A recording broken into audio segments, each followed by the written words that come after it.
अब हम डिस्कस करते हैं ये क्वेश्चन में लिखा हुआ है एक फंक्शन एफ है 0 to infinity to real number, तो ये डोमेन है, ये कोडोमेन है, ये एक ट्वाइस डिफरेंशिएबल फंक्शन है।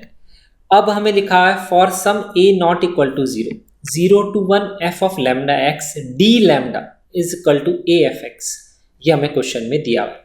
इसके अलावा हमें क्वेश्चन में दिया हुआ है एफ ऑफ 1 की वैल्यू 1 है, एफ ऑफ 16 1/8 है, तो हमें निकालना है 16 माइनस एफ डैश 1/16। तो अगर हमें f डैश 1/16 चाहिए, मतलब मुझे f डैश x चाहिए। f डैश x के लिए f x निकालना पड़ेगा। f x हम कहाँ से निकालेंगे? इस इंफॉर्मेशन से। तो हमें एक इंटीग्रेशन दिया हुआ है डेफिनेट इंटीग्रल, और डेफिनेट इंटीग्रल के अंदर ही फंक्शन f दिया हुआ है।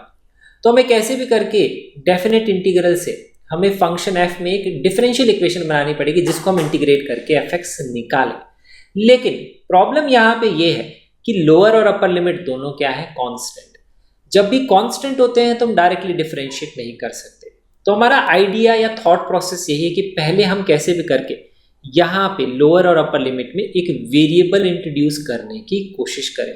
तो देखिए क्वेश्चन में ही हिंट है, अगर आप नोटिस करेंगे तो देखिए डी लैम्डा दिया हुआ है, इसका मतलब वेरिएबल लैम्डा है, एक्स नहीं है, ये हमें पता लग रहा है।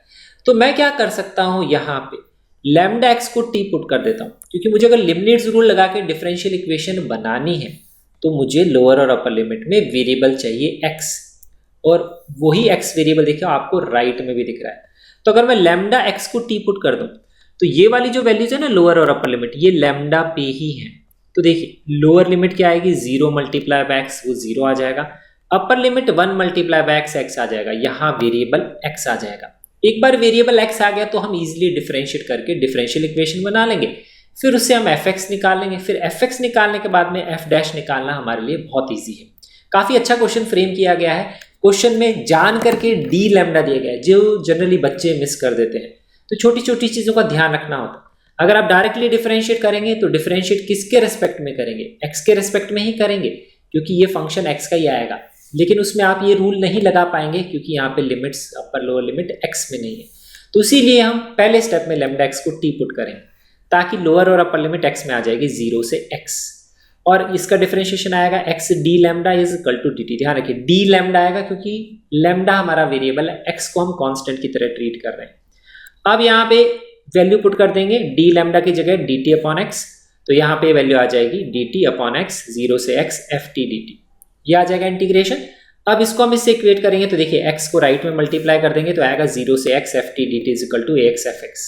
अब हम डिफरेंशियल इक्वेशन इजीली बना सकते हैं, क्योंकि हमें पता है डिफरेंशियल इक्वेशन क्यों बनानी, क्योंकि जब भी इंटीग्रेशन के अंदर फंक्शन f है और वही फंक्शन आपको नहीं पता और निकालना है, तो वो डिफरेंशियल इक्वेशन बना के ही सॉल्व किया जाता है। अब हम यहाँ पे इसको दोनों साइड डिफरेंशिएट कर लेते हैं। तो जैसे ही हम इसको डिफरेंशिएट करेंगे तो यहाँ पे आएगा एफ एक्स और यहाँ पे आएगा 0, क्योंकि इस रूल से यही होता है, अपर लिमिट पुट करते हैं, अपर लिमिट का डेरिवेटिव लिखते हैं, तो एफ एक्स ही आएगा। यहाँ पे प्रोडक्ट रूल लगेगा, एक्स का डेरिवेटिव 1 आएगा मल्टीप्लाई बाय एफ एक्स, वो ये आ गई टर्म, और x multiply by F dash x ये आ जाएगा। तो आप देखिए डिफरेंशियल इक्वेशन बन जाएगी। अगर एफ एक्स को आप अलग कर लेंगे तो एफ एक्स और ए एफ एक्स अलग हो जाएगा, तो 1 माइनस ए एफ एक्स आ जाएगा। एफ एक्स को लेफ्ट में ले जाएंगे, राइट में आएगा A X F dash X. अब एफ एक्स को आप y पुट कर दीजिए तो ये D Y by D X है, क्योंकि मैं y और D Y by D X में ईजिली समझता हूँ इंटीग्रेशन बनाना। तो डी वाई बाय वाई को अलग कर लेंगे, डी एक्स बाय एक्स को अलग कर लेंगे, दोनों साइड इंटीग्रेट कर लेंगे तो हमारा इंटीग्रेशन ये आ जाएगा। डी एक्स बाय एक्स का इंटीग्रेशन ln x होता है, डी वाई बाय वाई का इंटीग्रेशन ln y होता है, मॉड भी लगा सकते हैं, प्लस c ये आ जाएगा। मॉड लगाने की वैसे जरूरत नहीं पड़ेगी क्योंकि x तो पॉजिटिव दिया हुआ ही है, तो हम ln x भी लिख सकते हैं, उससे कोई फर्क नहीं पड़ेगा। अब इसके बाद में हमें c भी निकालना है, a भी निकालना है सबसे पहले। तो इसीलिए क्वेश्चन में 2 इन्फॉर्मेशन दी हुई है, f ऑफ 1 भी दिया हुआ है और f ऑफ 16 भी हमें दिया हुआ है। अब हम एक एक वैल्यू पुट करके निकालते हैं c और a की वैल्यू। तो सबसे पहले हम f of 1 equal to 1 use करते हैं, तो x की जगह आप 1 पुट कर दीजिए यहाँ पे, और y की जगह भी 1 पुट कर दीजिए, तो ln 1 ये तो 0 ही हो जाएगा, तो c की वैल्यू 0 ही आ जाएगी। उसके बाद में हम क्या करेंगे, f of 16 equal to 1/8 use करेंगे, तो x की जगह आप 16 पुट कर दीजिए और y की जगह हम क्या पुट करेंगे 1/8, तो ये एक्सप्रेशन आएगा। c तो 0 है तो उसको हटा दिया, यहाँ से a निकालेंगे। तो अब हम इसको सॉल्व कर लेंगे। ln 16 का मतलब हो गया ln of 2 raise to power 4, क्योंकि 2 है इसका बेस जो प्राइम नंबर है। 8 का भी बेस 2 ही हम चेंज कर सकते हैं, 2 क्यूब लिख सकते हैं, तो इसको हम लिख सकते हैं ln 2 की पावर -3। क्योंकि ये डिनोमिनेटर में -3 आगे आ जाएगा तो -3ln2 हो जाएगा राइट में, यहाँ पे 4ln2 हो जाएगा। ln2 दोनों साइड से कैंसिल कर सकते हैं, तो 1 - a/a multiply by 4 equal to -3 आ जाएगा। अब आप इसको सॉल्व करके a निकाल लीजिए, तो a की वैल्यू आ जाएगी 4। सिंपल कैलकुलेशन आप कर सकते हैं। अब हम क्या करेंगे, a की वैल्यू 4 पुट कर देंगे, इसको सिंप्लीफाई कर लेंगे, तो 1 - a/a कितना है, -3/4 है, वो हम यहाँ से भी देख सकते हैं, या a की वैल्यू पुट करके सॉल्व कर लो। तो अब y और x का फंक्शन आ जाएगा। कैसे लिखेंगे, जो यहाँ पे ये है ये x की पावर में लिख लेंगे, -3/4 इज इक्वल टू यहाँ पे y आ जाएगा, क्योंकि हमें ln की प्रॉपर्टी पता है, ln x की पावर क्या हो जाएगा, -3/4, ये पावर में चला जाएगा। और ये किसके बराबर है, ln y के बराबर। तो ln अगर हटा देंगे तो y की वैल्यू आएगी x⁻³ -3/4। अब हमें f'(1/16) निकालना है, मतलब dy/dx निकालना। dy/dx निकालेंगे -3/4, पावर में से -1 सब्ट्रैक्ट करेंगे, -7/4।